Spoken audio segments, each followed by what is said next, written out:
आपण घेऊन आलोय नवीन वीकली सिरीज रिलेशनशिप आणि सोशल मीडिया. आजच्या टॉपिकचं नाव आहे टॉक्सिक फ्रेंडशिप, मैत्री की ओझं.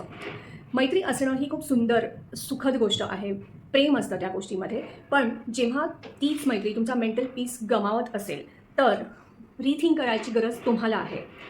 टॉक्सिक फ्रेंडशिप कशी ओळखायची तर जेव्हा तुमची फ्रेंड किंवा तुमचा फ्रेंड त्यांच्याशिवाय तुम्ही कोणाशी कम्युनिकेटच करू शकत नसाल, म्हणजे तुम्ही कम्युनिकेशनला सुरूच नाही करू शकत त्यांच्याशिवाय, किंवा तुम्ही जर कोणाशी मैत्री करायला गेलात तर त्यांना जेलसी येते. जेव्हा तुमची प्रगती होत असते, तुम्ही काहीतरी नवीन स्टेप घेत असता चांगल्या लाईफसाठी, तेव्हा त्यांना राग येतो, किंवा त्यांच्याशिवाय तुम्ही कुठला डिसिजन घेताय तर त्यांना राग येतो, त्याच्यावरनं तुमचे संबंध बिघडत आहेत.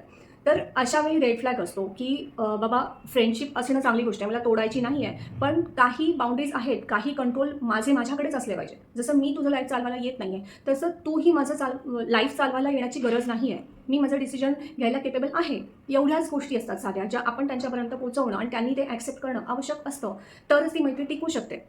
पण जेव्हा आपण ती गोष्ट बोलू शकत नाही का, तर भीती असते की ही मैत्री तुटली तर ते माझ्याविषयी काय विचार करतील किंवा काय पसरवतील माझ्याविषयी, राग आला तर इथेच मोठा रेड फ्लॅग आहे की जेव्हा प्युअर मैत्री असते तेव्हा ती व्यक्ती आपल्याला नेहमी सपोर्ट करते पुढे जाण्यासाठी.